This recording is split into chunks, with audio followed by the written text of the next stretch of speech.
갈라디아서 5장 22절 23절 다 같이 한 목소리로 읽습니다. 오직 성령의 열매는 사랑과 희락과 화평과 오래 참음과 자비와 양성과 충성과 온유와 절제니 이 같은 것을 금지할 법이 없느니라. 아멘. 충성 그래요. 1988년 9월 17일부터 10월 2일까지 대한민국에서 세계인의 축제가 열렸습니다. 뭔지 아시겠죠? 호돌이라고, 서울올림픽 말입니다. 실은 일제강점기와 한국전쟁을 치르면서 세계 속에서 가장 가난한 나라 대한민국이 30여 년 만에 한강의 기적을 일구어내면서 어떤 눈부신 발전상을 세계인들에게 보여줄 수 있는 아주 중요한 세계인의 축제 서울올림픽을 했어요. 그러면서 미국과 소련의 어떤 냉전 체제를 종식시키는 발판을 마련한 아주 정치적인 이슈가 됐던 올림픽이기도 합니다. 그래서 세계사적인 어떤 흐름을, 방향을 틀어주는 역할을 했던 서울올림픽 말입니다. 이런 서울올림픽을 저는 집에서 말입니다, 편안하게 정말 재미있게 즐겁게 응원 신나게 하면서 서울올림픽을 봤는데, 그리고 난 다음에 한 달 딱 후 11월 8일 날 논산훈련소 29연대 10중대 4소대 훈련병으로 입소를 했습니다. 한 달 만에 말이에요. 한 달 만에 편안함이 긴장으로, 신남이 틀에 박힌 생활로, 응원이 충성 경례 구호로 바뀐 거예요. 그러니까 이 바이오 리듬, 생체 리듬을 한순간에 한 달 만에도 바꿀 수 있는 힘이 이 군 생활의 어떤 기울에 있구나. 이 막강한 힘을, 그 위세를 눌림에 있으면서 허벌판 논산 연무대에서 6주 훈련을 받으면서 아침부터 저녁까지 연병장이 됐든 내무반이 됐든 충성 이 경례 구호 말입니다. 이건 제대할 때까지 제가 충성 그랬거든요.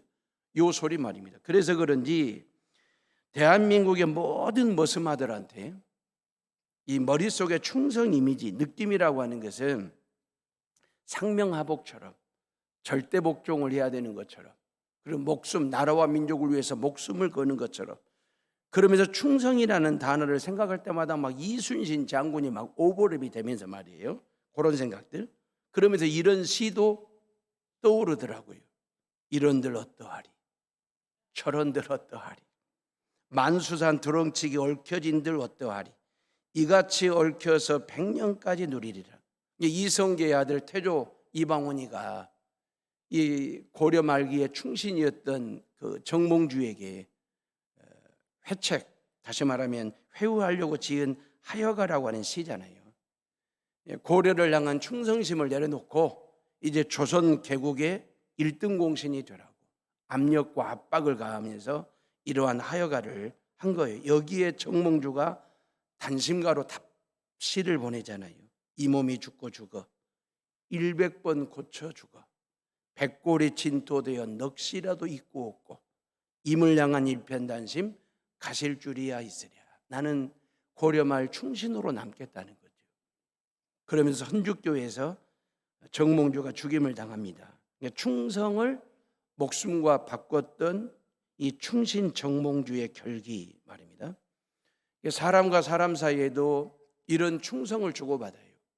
그러니 하물며 하나님과 피조물 사이에 그 말입니다, 이만한 충성 필요하지 않을까? 이만한 믿음이 우리에게 있어야 되는 것은 아닐까? 한결같은 일편단심으로, 단심의 심정으로 하나님이 주신 사명을 끝까지 충성하는 사람이 충만한 믿음의 사람 말입니다. 하나님이 원하시는 일꾼은 일 잘하는 사람도 필요하죠. 말 잘하는 사람도 필요하죠. 그러나 하나님이 원하는 사람, 하나님이 찾는 사람은 성실하게, 신실하게 충성을 다하는 사람. 충성이라는 말의 개발 독재 시대에, 아니면 군대 문화의 구호처럼 느껴지기에 왠지 모를 불편함과 거부감이 있는 건 사실이지만, 성경은 성령의 9가지 열매 중에 하나로 넣어놨어요. 이걸 우리가 인지하고 인정하면서 말씀을 드릴 필요가 있어요. 아이러니한 것은 히브리어나 헬라어 중에 충성이라는 단어 자체가 없습니다. 충성이라는 단어 자체가 없어요. 그런데 왜 성령의 열매 중에 하나로 7번째 충성을 얘기했을까? 이건 예수님의 성품 중에 하나인데, 성경에 말씀하시는 충성은 도대체 어떤 의미이길래 굳이 헬라어에서 충성에 가까운 단어 하나를 찾아온다면 파스토스라고 하는 단어입니다. 이 파스토스라고 하는 단어는 믿는다 그런 뜻이에요. 명사형으로 말하면 피스토 그래요. 피스토라고 하는 말은 믿음 또는 신앙 그러거든요. 그러니까 충성과 믿음이라고 하는 어원은 같은 거잖아요. 파스토스, 피스토라고 하는 말에서 나왔으니까. 그러면 믿음과 충성은 쌍둥이에요. 같은 말이에요. 다른 말이 아니에요. 자, 그런다고 볼 때 이 피스토 명사형이 됐을 때 믿음, 진실, 신실, 신의, 성실, 충실 그런 뜻이에요. 고로 믿는다 피스티라고 하는 동사에서 믿음 또는 신앙이라는 말이 나왔으니까, 그러면 충성은 목숨을 바치겠습니다, 상명하복하겠습니다라고 하는 그런 의미가 아니고, 성경이 말씀하시는 충성이라고 하는 것은 무엇을 맡기든 그 말입니다. 믿을 만한 사람, 믿음이 가는 사람, 그걸 충성 필소라고 이야기하는 것입니다. 믿음이 간다, 믿을 만해, 진실에 신실하다, 일관성이 있어, 변함이 없어, 변치 않는 일관성이 있어, 이걸 충성이라고 말하거든요. 이게 뭘 맡겨도 믿음직스럽게 일하는 사람을 충성스러운 사람이라고 말을 합니다. 믿음이 가는 것을 충성이라고 하는데, 고로 성령의 7번째 열매는 믿음이라고 해도 틀리지가 않아요. 사랑과 희락과 화평과 오래 참음과 자비와 양선과 충성이 아니라 믿음, 온유와 절제, 그렇게 해도 맞다라고 하는 거죠. 그러면 충성이라는 말을 이해시키기 위해서 제가 한 사람을 통해서 한 가지 사건을 여러분들에게 말씀을 드릴게요. 창세기 24장에 보면 아브라함이 독자 이삭을 장가를 보내려고 그래요. 늦은 나이에 100세에 아들 이삭을 하나님으로부터 선물로 받았잖아요. 아브라함은 남부러울 것이 없는 사람이었어요. 부자였지, 장수하고 있었지. 근데 독자 이삭이 나이 40이 넘도록 미혼 상태예요. 장가를 가지 못한 상태.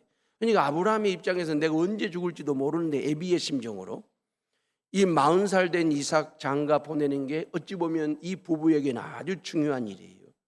하나밖에 없는 아들이잖아요. 믿음의 조상의 가업을 이어봐야 될 사람이잖아요. 믿음의 축복의 통로 역할을 해야 될 아들 이삭이지 않습니까? 고로 아들 이삭의 결혼은 그 무엇보다도 그 부부에게는 너무 중요한 일이에요. 며느리 선택은 너무 중요한 일 말입니다. 신부감을 구하는 일은 너무너무 중요한, 이 중요한 일을 종에게 맡긴 거예요. 그 종이 누구냐면 다메섹 출신 엘리에셀이라고 하는 종입니다. 도대체 엘리에셀이 어떤 종이길래 이 중차대한 일을 그 종에게 아브라함이 맡겼을까? 좋은 며느리 세 사람을 넣는 것은 100년 대계를 넘어 저는 이건 1000년 대계, 만년 대계라고 생각하거든요. 너무너무 중요한 일이에요. 좋은 며느리를 얻고 좋은 신랑, 좋은 신부들끼리 만나서 행복하게 사는 것은 모든 인간의 근본적이고 온초적인 바람이고 본능적인 행복이잖아요. 이건 굳이 그 중요성에 대해서 제가 굳이 설명하지 않아도 여러분들이 잘 아시는 대목일 거고, 이리도 중요한 일을 주인 아브라함은 종 엘리에셀에게 그 일을 맡깁니다. 정권을 줘요. 실은 창세기 15장 2절에 보면 아브라함에게 자식이 없었잖아요. 그때는 자식이 없어서 전 재산을 누구에게 물려주려고 상속자로 누구를 삼았냐면 엘리에셀을 낙점을 했어요. 지명을 했어요.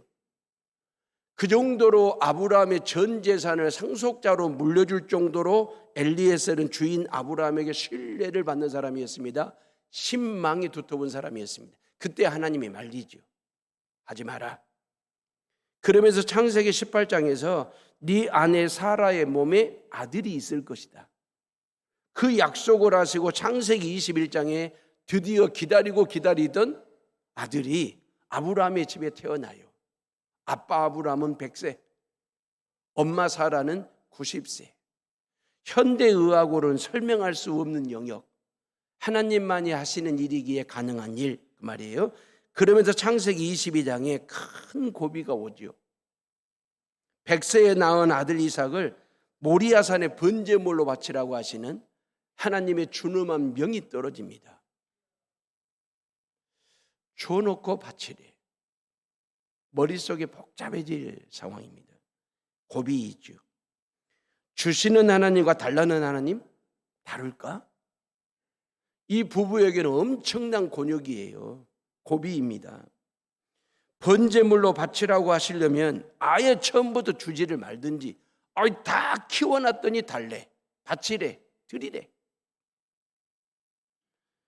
어찌 보면 하나님께 따지고 대들 만한 사건이 터진 거예요. 인생 최대의 고비가 왔습니다. 그런데 아브라함은 그 하나님의 말씀에 순종하여 충성으로 그 아들 이삭을 모리아산의 번제물로 바칩니다. 이게 피스토, 충성이라고 얘기해요. 사랑하는 에오름의 식구들이요, 이 모습은 말입니다. 2000년 후 그 말이에요.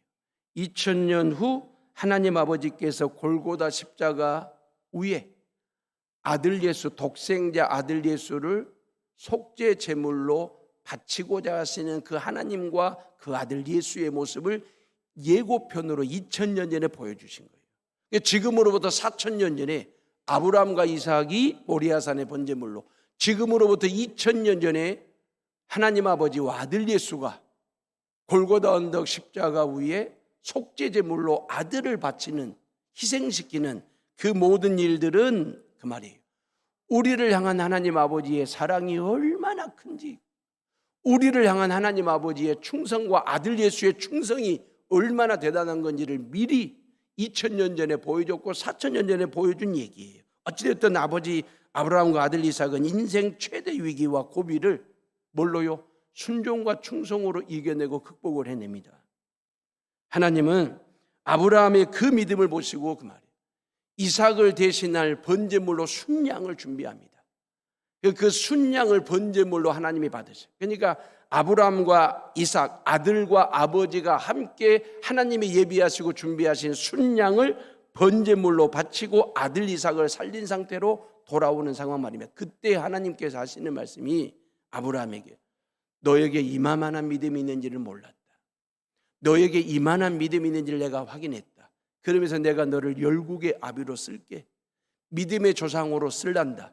그리고 내가 너를 축복의 통로로 쓰겠다라고 약속을 하십니다. 여호와 이레의 복을 주십니다. 여호와 이레의 복이 뭡니까? 여호와 하나님께서 미리 준비하시고 미리 예비하신다라고 하는, 그러니까 이 아브라함과 이삭 이 부자를 하나님 여호와께서 어떻게 인도하실 것인지를 미리 보여주시는 거예요. 여호와 하나님이 미리미리 준비하시고 미리미리 예비하시는 여호와 이레의 복을 주시겠다라고 하는 거예요. 고지에 올랐습니다. 축복 고지에, 믿음의 정상 고지에 올랐습니다. 어디를 거쳐서? 고비를 거쳐서. 하나님은 항상 두 가지를 가지고 계셔요. 고비와 고지 말입니다. 쌍둥이처럼 키우시는 분이세요. 어찌 보면 저와 여러분들을 믿음의 정상 고지에 오르도록, 축복의 정상 고지에 오를 수 있도록 하나님은 한 번씩 우리에게 고비를 만나게 할 때가 있어요. 이 고비 앞에서, 고비만 보면 왜 하나님 이러십니까? 왜 하나님 이런 환난, 이런 고난, 이런 질병, 이런 아픔, 이런 실패를 주시느냐고 고비를 주신 하나님 앞에서 그 고비를 가지고 따지고 대들고 원망하고 불평하면 고지를 못 봐요. 근데 고비가 있다는 말은 그 앞에 고지가 있다는 얘기거든. 여호와 이레. 이걸 볼 줄 아는 눈, 그 말입니다.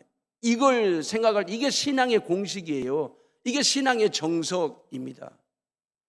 그러니까 고비와 고지를 놓고 고비만 보면 신앙이 고립되고 신앙생활이 고독해, 외로워, 고비스러우니까.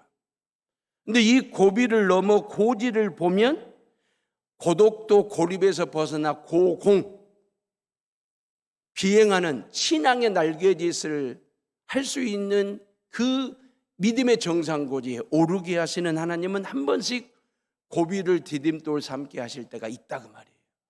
올해도 마찬가지입니다. 올해도 여러분들에게 올 한 해 감당할 수 없는 하나님의 명이 떨어질 수 있습니다. 하나님 왜 이러십니까? 뭐가 부족하셔서 저에게 이러한 명을 내리십니까? 라고 묻고 또 묻고 싶은 일들이 생길 수 있어요.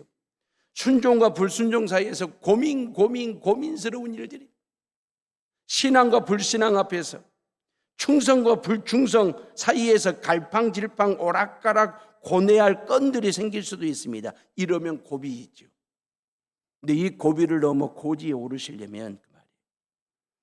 신앙의 고비와 인생 고비와 사업의 고비와 건강의 고비와 모든 관계의 고비를 이겨내는 방법은 그 말입니다. 고비가 생길 때마다 고지가 내 앞에 있어. 하나님이 예비하시고 준비하시고 나를 기다리실 거야. 요 믿음을 갖는 것. 하나님께서 고비를 허락하신 이유는 고지에 오르는 가슴 벅참을 경험하라고. 그 고비와 고지를 쌍둥이처럼 키우시면서 우리를 그렇게 인도하시는 하나님. 사랑하는 해오름의 식구들이요, 새 사람을 얻는 일은 예나 지금이나 너무 중요한 일이잖아요. 엘리에셀이 어떠하길래 이렇게 중요한 일을 믿고 맡겼을까?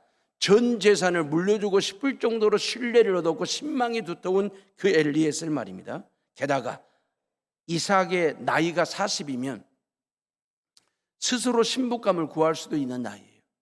그럼에도 불구하고 엘리에셀에게 며느리감, 신부감을 구하라고 정권을 맡기는 것, 이게 충성이거든요. 피스토스. 자신의 전 재산을 물려주고 싶을 정도로 믿음이 가는 사람, 며느리를 고르고 찾는 일에 그 일을 맡길 만한 사람, 이런 사람이 충성된 사람, 믿음에 가는 사람, 이게 성령의 열매예요. 우리 해오름의 모든 성도들이 그 말이에요. 모든 상황 앞에서, 모든 사람들 앞에서 정말 예수 믿는 사람들은 믿음이 가더라, 믿을만 하더라, 신뢰가 가더라, 성실하더라, 신실하더라. 이 소리를 듣고 살면 하나님 아버지가 얼마나 기뻐하시겠어요. 이번 설 명절에 그 말이에요. 설 명절에 온 식구들이 모였을 때 그 말이에요. 예수 믿는 식구들은 달라. 말하는 거나 행동하는 거나 뭘 나누고 베푸는 것을 보면 믿음이 가, 믿을만해, 신실해, 성실해, 변함이 없어, 한결같아. 이런 소리를 듣는 것이 피스토, 충성이에요. 이게 믿음이에요. 아무리 믿음이 가고 신실하고도 성실해도 종은 종이지 않습니까? 아무리 충성을 다하고 충직스러워도 종은 종이에요. 예수님 당시에도 종들은 사람이 아니었거든. 그냥 주인의 재산 목록 중에 하나일 뿐이었습니다. 그러니 4,000년 전에 고대 사회에서 종들은 사람이 아니었다니까요. 두 발로 걷는 짐승이었어요. 그냥 주인하고 말이 통하는, 주인하고 말 정도 통하는 것이지 아무것도 통할 수 없는 사람, 짐승 같은 존재, 종 말입니다. 그 종에게 그 말이에요. 신부감을 구하는 이 일을 정권을 주었다. 맡기는 아브라함도 대단하지만 맡은 엘리에셀은 더 대단하고 더 대견스럽습니다. 이런 인간관계가 돼야 돼요. 왜 맡겼을까? 충성할 사람이라고 믿은 거죠. 오히려 나보다도 내 일을 더 믿음직스럽게 성실하게 해낼 만한 사람, 나이 늙은 내가 며느리감을 구하는 것보다도 나를 대신하여 며느리감을 구하는 것이 훨씬 더 효과적일 거라고 하는 그 신뢰, 신망이 가게끔 했던 사람 엘리에셀, 그걸 믿었던 아브라함 말입니다. 이게 충성이에요. 사랑하는 에오름의 식구들이요, 우리에게 하나님의 충성이 새겨져 있다는 거 아십니까? 충성은 내가 하나님께 하는 거지.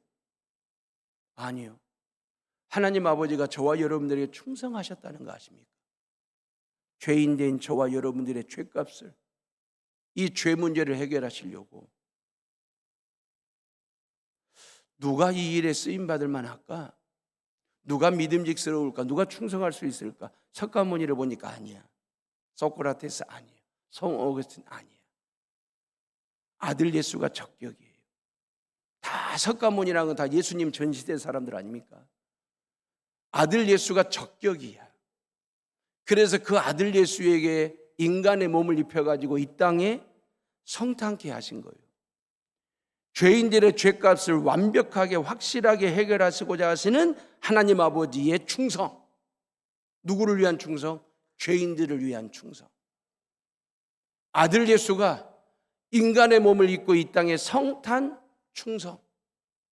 세상에 하나님의 아들 되신 예수가 유대 땅 베들레헴 마옥간의 말 구유에 태어나시는 이 충성 말입니다. 이 믿음 말입니다. 그 아들 예수가 저와 여러분들의 모든 죄를 짊어지고 십자가 위에 못 박혀 피 흘려 죽는 충성. 이런 충성이 어디가 있어요?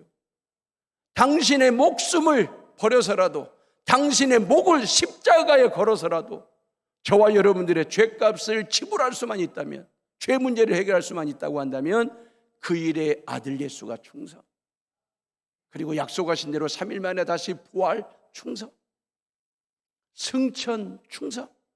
마지막 충성이 뭔지 아십니까? 재림이에요. 그 재림을 예수님이 준비하고 계시는 거예요. 마지막 충성을 재림으로 갈무리를 하시려고 말이에요. 이런 예수님에 대해서 사도 바울이 뭘 충성을 고백하냐면 갈라디아서 6장 14절 말씀이에요. 봐보세요. 바로 오른쪽에 있어요. 한 장. 갈라디아서 6장 14절에 바울이 뭐라고 고백하냐면 다 같이 읽어봅니다. 시작. 그러나 내게는 우리 주 예수 그리스도의 십자가 외에 결코 자랑할 것이 없으니 그리스도로 말미암아 세상이 나를 대하여 십자가에 못 박히고 내가 또한 세상에 대하여 그러하니라. 그래서 나는 오직 예수 그리스도의 십자가 외에 자랑할 것이 없다. 이게 십자가 자랑하는 충성을 하겠다는 거예요. 이게 바울의 고백이거든요. 그러면서 뭐라고 해요? 17절 말씀 봐보세요. 이후로는 누구든지 나를 괴롭게 하지 말라. 내가 내 몸에 예수의 흔적을 지니고 있노라 그랬어요. 내 몸에 예수의 흔적이 있다는 거, 십자가 흔적이 있다는 거예요. 부활의 흔적이 있다는 거예요. 구원의 흔적이 있다는 거예요. 내 몸에 새겨진 뭘 통해서? 예수님의 충성을 통해서 십자가 죽음 충성, 부활 충성, 구원 충성, 죄 사함을 받는 충성, 이 충성을 내 몸의 흔적으로 찍어주시고 새겨주신 그 스티그마, 그 예수의 흔적을 나는 어떻게 하겠다는 거예요? 자랑하겠다는 거예요. 오직 나에게는 오직 예수 그리스도의 십자가 외에 자랑할 것이 없다라고. 왜? 사도 바울은 하나님의 충성을 받았거든. 예수님의 충성이 뭔지를 알았거든. 그 예수님의 충성에 이제는 내가 충성할 차례라는 거예요. 그 예수님의 충성을 어떻게 하냐? 십자가 충성하겠다는 거예요. 십자가만 자랑하면서 살겠다라고 하는 이 또렷한 신앙 고백 말입니다. 바울도 이런 예수님께 그 일생을 걸고 충성하기로 작정을 한 거잖아요. 그러면서 오직 십자가만을 자랑하면서 살겠다. 어찌 보면 예수님 당시 십자가는 진짜 부끄러운 거였거든요. 도구, 수치스러운 거였습니다. 우리 신앙 같으면 십자가와 관련된 꿈을 꾸면 이걸 길몽이라고 생각할 거예요. 우리는 그러잖아요. 지금 십자가를 보듬었다든지 십자가를 지는 꿈을 꿨다든지 십자가를 붙드는 꿈을 꾸었다든지 아니면 십자가로부터 어떤 강력한 빛을 받는 막 그런 꿈을 꾸면 우리는 막 너무너무 은혜가 되어가지고 자랑도 하고 이걸 길몽이라고 생각할 거예요. 근데 예수님 당시에 십자가 꿈은요, 흉몽 중에 흉몽입니다. 악몽 중에 악몽일 정도로 그렇게 부끄러운 게 십자가 도구였어요. 그런데 그런 십자가를 사도 바울은 자랑으로 삼겠다는 거예요. 자랑하겠다라고 하는 말은 요 십자가를 생명처럼 여기겠다는 거죠. 이 십자가를 내 삶의 토대로 발판으로 삼겠다는 거죠. 이 십자가를 내 삶의 기둥으로 삼겠다는 거죠. 한마디로 말해서 십자가에 충성하겠다 그 말입니다. 십자가만 바라보며 십자가만 자랑하며 살겠다. 십자가 DNA를 가지고 살겠다는 피스톨을 얘기하는 것입니다. 사랑하는 해오름의 식구들이여, 예수 그리스도께서 십자가를 우리에게 충성하신 것처럼 이제 우리가 예수님께 십자가 충성을 해야 되지 않겠어요? 그 십자가 충성이 뭘까요? 그 십자가 충성이 예수 흔적이 있는, 예수 흔적을 가지고 당당하게 사는 거예요. 십자가를 자랑하며 사는 거예요. 이런 거예요. 교회를 핍박하고 교회 다니는 신앙생활하는 걸 비난하는 그런 회사 사장님 앞에서도 직원들 앞에서도 당당하게 떳떳하게 두 손 모으고 식사기도 감사기도를 드리는 신앙 말입니다. 그게 십자가를 자랑하는 일입니다. 그게 십자가 충성입니다. 해오른교회 다닌다고, 나는 해오른교회 장로라고, 해오른교회 안수집사 권사라고, 해오른교회 교회학교 교사라고 떳떳하게 신앙을 밝히는 것 말입니다.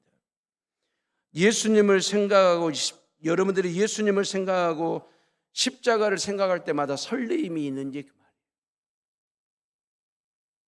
가슴 벅차 오르고 십자가를 전하고 싶은 펄펄 끓는 마음이 있는지, 십자가를 꽉 붙들고 사시는지, 아니면 스마트폰 붙들고 사는지, 하루 종일 십자가 바라보는 그런 신앙으로 사는지, 아니면 핸드폰 들여다보는 재미로 사는지, 교회 총탑에 있는 십자가를 우연히 한 번씩 볼 때마다 덤덤한지, 아니면 감격스러운지, 미지근하십니까? 아니면 콧날이 시큰해지면서 가슴이 뭉클해지는지, 십자가를 바라볼 때. 이 설교를 준비하면서 니는 그랬어요. 임 목사, 너는 어때? 십자가를 바라볼 때 묻고 물었어요. 여러분들은 어떻습니까? 만약에 십자가에 대해서 아무런 감격도, 감흥도, 감동도, 감사도 없다면, 둔감하다면 마네킹 크리스찬일 수도 있습니다. 하루 종일 백화점에서 수십만 원짜리, 수백만 원짜리 옷을 걸치고 있는 마네킹을 봐보세요. 얼마나 미남미녀인지 잘생겼습니다. 아주 이쁜 마네킹입니다. 수백만 원짜리 옷을 걸치고 있습니다. 눈을 보면 초롱초롱하고, 코는 오똑하게 서 있고, 이마는 시원스럽고, 입술은 또렷하고, 귀는 쫑긋하게, 어깨는 쩍 벌어져 있고, 양손 양다리 튼튼하고 아주 멋져 보이거든요. 그런데 아무것도 할 수 있는 게 없어. 왜? 생명이 없으니까. 코도 있고 입도 있고 귀도 있고 눈도 있어요. 아무것도 못해. 코가 있는데 냄새를 맡지를 못해. 입은 있는데 말도 못하고 먹지도 못해. 눈은 있는데 보지를 못해. 귀가 있는데 듣지를 못해. 왜? 생명이 없으니까. 마네킹 크리스찬, 마네킹 교회 말입니다. 모양은 있는데 경건의 능력이 없어요. 예수 믿는 흉내는 내. 근데 십자가 DNA가 없어요. 예수 생명이 없어. 예수의 심장이 뛰지가 않아. 그냥 마네킹처럼 서 있는 거예요. 주일날 성경 찬송 들고 와서 예배는 드려. 근데 아무런 감동도 감흥도 감격도 감사도 없이 그냥 1시간 예배 딱 드리고 간다. 마네킹 크리스찬. 모양은 있는데 경건의 능력이 없어. 그 예배당은 땅만 차지하고 있는 거예요. 십자가 DNA가 없으면 크리스찬이라고 하는 무늬만 있는 마네킹 교인 될 수 있고 예수 흉내 낼 수 있습니다. 목사의 이름으로 선동하면 되겠어요? 법원에 쳐들어가라고. 믿음이 가는 사람, 믿을 만한 성도가 되셔야 돼요. 충성스러운 사람. 어느 누구든지 어떤 일이든지 믿고 맡길 만한 엘리에셀처럼 충성스럽고 충직한 엘리에셀처럼 말입니다. 교회는 예수의 피가 흘러야 하고 교인은 예수님의 심장을 가지고 살아야 됩니다. 예수님의 정신이 있고 예수 DNA가 있고 예수의 생명이 있어야 돼. 예수님을 향한 온 성도들의 충성이 있어야 돼요. 십자가를 자랑하는 신앙, 십자가를 내 삶의 토대로 삼는 신앙, 십자가를 프레임, 삶의 골격으로 뼈대로 삼고 사는 신앙 말입니다. 이게 충성이고 이게 믿음이에요. 피스토입니다. 사랑하는 해오름의 식구들이요, 올해도 선교사님들에게 꾸러미 선물 박스 보내기를 할 거거든요. 18년 동안 해온 일이니까 이건 멈출 수 없는 사역이고요. 작년에도 아프리카 대륙의 36가정에 선교사님들에게 선물 박스 보내는 탁송 예배를 드렸잖아요. 4월 21일 날, 작년 4월 21일 날. 그러면 이제 올해도 이제 선물 박스 준비해서 탁송해야 될 때가 다가온 거잖아요. 근데 선물 박스를 이제 받았다고 이제 연락 주신 선교사님이 계셔. 지난 월요일 날 밤 7시 43분에 아프리카 말라위에 있는 강지연 추수경 선교사님 뵌 적도 없습니다. 아는 분도 아닙니다. 그 선교사님 강지연 선교사님으로부터 선물 박스 이제 받았다고 카톡을 받았어요. 말라위가 어딘가 하고 검색을 했더니 탄자니아 바로 밑에 있는 조그마한 나라. 우와, 작년 4월에 보낸 선물 박스인데 9개월 만에 선교사님 가정에 선물 박스가 전달이 된 거예요. 강지연 선교사님의 카톡 내용이 이래요. 제가 요약하면 새해 인사 겸 해오른 교회와 성도들의 정성 가득한 선물을 잘 받았다고 정말 감사드립니다. 이런 내용이었거든요. 뵌 적도 없는 분인데. 그래서 저도 새해 인사는 드려야 되죠, 카톡으로. 그래서 제가 그랬어요. 중간 생략하고 선교사님 선물꾸러미가 긴 시간 산전수전을 겪은 듯 합니다. 그래도 선교사님 가정에 무사히 전달되었다니 감사하고 다행스럽습니다. 이렇게 카톡을 드렸어요. 이런 내용으로 인사를 드렸더니 다시 보내신 글에 그런 것 같습니다. 산전수전 웃음표시. 산전수전 웃음표시. 나면은 쥐들이 이미 다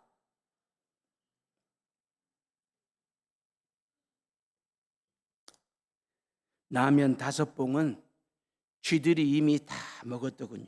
그래도 다른 것들은 싫었는지 안 먹었고요. 흐흐흐. 그러면서 그래도 대부분 잘 왔으니 감사한 일입니다. 그랬어요. 쥐들이 라면을 다 먹었다는 말에 울컥했습니다. 쥐새끼들이 선물 박스를 헤집고 들어가 라면 5개를 다 해치운 거예요.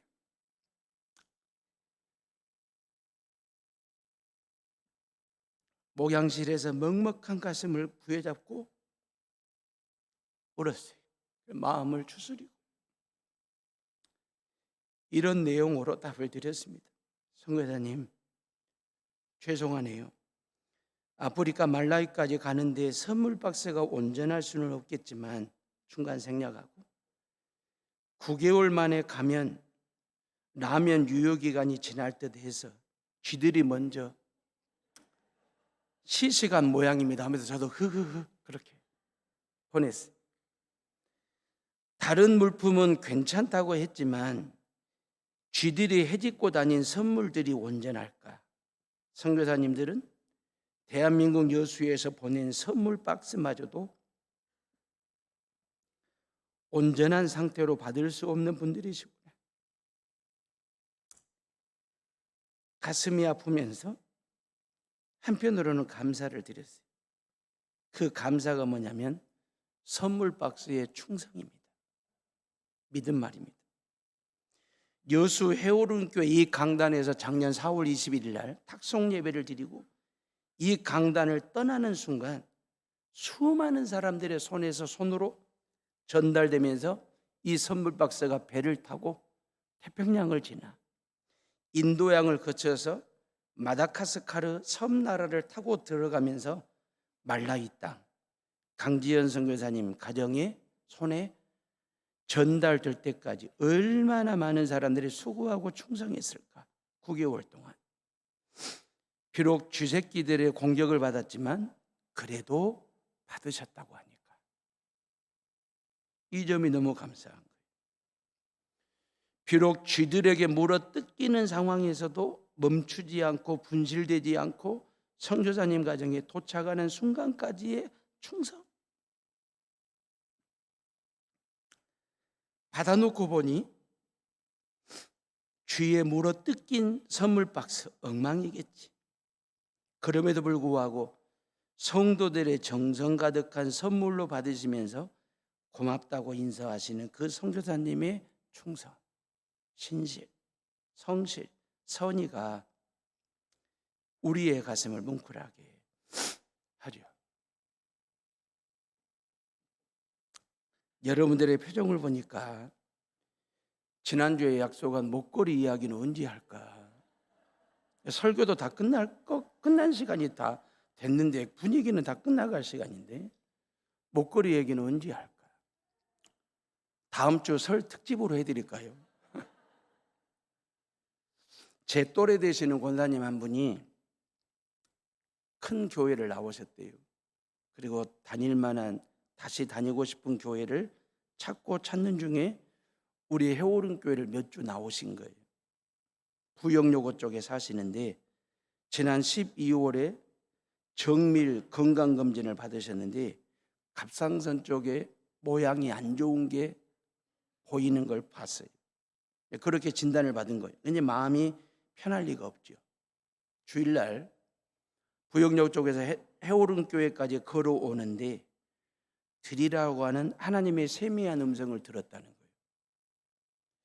내 목에 걸고 있는 목걸이를 드리라는 감동이 강력하게 오길래 예배 끝나고 나면 마음이 바뀔까 봐, 변할까 봐 예배 중에 목걸이를 풀어서 헌금 봉투에 담아가지고 이름 석자 써서 하나님 앞에 드린 거라는 거예요. 하나님이 주신 그 감동에 충성을 다하려고. 실은 인간의 감정은 묘한 데가 있습니다. 그 인간의 감정이 하나님이 주신 감동을 누를 때가 있어요. 덮어버릴 때가 있어요. 그 여러분들 안 그럴 것 같지요. 하나님이 주신 감동이 더 파워풀하지 내 감정보다도 아니요.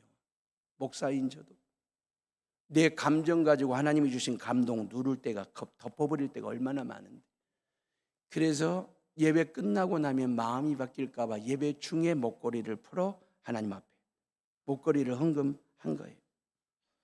그리고 난 다음에 한 번 더 확인하는 차원에서 전남병원으로 간 거예요. 그래서 갑상선 쪽을 다시 한번 봤는데 암이 아닐 확률 100%. 다만 모양이 안 좋으니까 3월 10일 날 한 번 더 와서 확인, 재검하자고 그런 진단을 받으신 거예요. 그리고 우리 교회에 오셨다가 저하고 우리 장한도 목사님을 만난 거예요. 그리고 이 목걸이 드린 감동적인 사연을 듣게 된 거죠.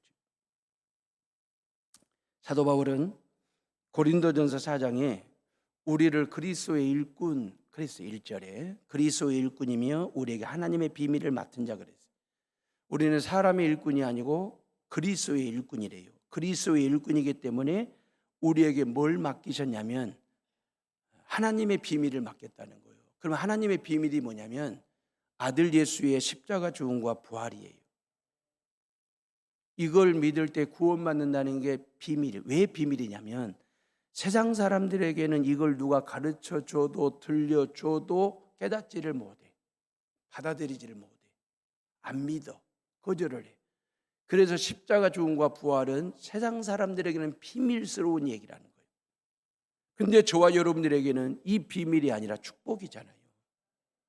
아들 예수의 십자가 죽음과 부활을 통해서 우리가 예수님 믿고 죄 사함 받고 하나님의 자녀가 되는 권세를 누리는 자가 됐으니 그 말이에요. 그러면서 사도 바울이 철칙 중에 철칙 하나, 맡은 자들에게 구할 것은 뭐요? 충성이라 그랬어요. 하나님은 저와 여러분들을 그리스도의 일꾼으로 삼아주시고 하나님의 비밀을 맡겨놓으신 다음에 뭘 구하시냐면 돈을 요구하시는 분이 아니에요. 힘을 구하시는 분이 아니에요. 스펙을 요구하시는 분이 아니에요. 충성을 요구하신단 말이에요. 맡은 자에게 구할 것은 충성이니라. 다윗이 그랬잖아요. 여호와는 나의 목자시니 내게 부족함이 없으리로다. 이 말은 뭔 말이냐면 여호와 하나님 한 분으로 충분합니다. 여호와 하나님 한 분으로 나는 만족합니다. 그 말. 하나님 한 분으로 충분합니다. 그 말이거든요. 예, 하나님은 저와 여러분들을 사랑하시되 충분히 사랑하셨습니다. 하나밖에 없는 아들 예수 독생자를 우리를 위해서 주시기까지 하나님은 우리를 향한 사랑이 충분해. 우리에게 주신 그 은혜는 충분해. 말씀은 충분해. 십자가와 죽음은 충분해. 구원받는 데 있어서 말입니다. 충분하거든요. 더 바랄 게 뭐 있겠어요? 예수님의 십자가 죽음과 부활만 있으면 그것만 믿으면 죄 사함 받고 하나님의 자녀가 되는 권세를 얻는다는데, 천국 간다는데, 구원받는다는데, 이건 충분한 것이거든요. 뭐 더 바랄 게 있겠어요? 그럼 우리가 하나님 앞에 충분히 드리냐 그 말이에요. 내가 하나님 앞에 시간을 충분하게 드린다고 말하지만 하나님은 일주일 중에 하루를 요구하셨거든요. 근데 그 하루도 주일날 24시간 정도에 딱 1시간 드리는 거예요. 1시간 10분 정도. 충분한 시간 아닙니다. 내가 하나님 앞에 시간을 충분하게 드린다고 하지만 그 충분한 게 아니에요. 일주일 중에 하루도 아니야. 그 주일날도 1시간 정도, 1시간 10분 정도예요. 물론 집에서 오고 가고 하는 시간까지 하면 2-4시간 된다고 보고, 우리가 하나님 앞에 드리는 시간은 충분한 시간이 아니에요. 내가 하나님 앞에 드리는 물질, 하나님으로부터 받은 물질이 얼마나 많은데 그 물질도 10분의 1만 바치라고 얘기했거든. 10분의 1을 온전하게 드리냐 그 말이에요. 충분하지가 않습니다. 하나님이 내게 주신 재능이 얼마나 많은데 그 재능을 하나님 앞에 충분하게 드리고 있습니까? 충분치가 않거든. 그래서 인간은 하나님께 충분히 드릴 만한 존재가 안 된다는 거 알아요. 그래서 충성을 요구하시는 거예요. 하나님은 우리를 사랑하시되 충분히 사랑하시고, 우리는 하나님을 사랑하시되 충분한 사랑이 아니라 충성스러운 사랑, 진짜 믿음이 가는, 믿을 만한 그 충성을 원하죠. 충분히 아니라 예배 1시간 한 번 드려도 그 예배 한 번에 충성을 다하는 예배, 찬송 하나를 불러도, 헌금을 드려도, 말씀 하나를 들어도 충성을 다해서 정말 하나님이 보실 때 야, 믿음이 간다, 믿을 만하다, 맡길 만하다, 그 충성을 가지고 신앙생활하는 저와 여러분들 되시기를 주님의 이름으로 축원합니다. 우리 시간 다 같이 조용히 묵상하며 기도합니다.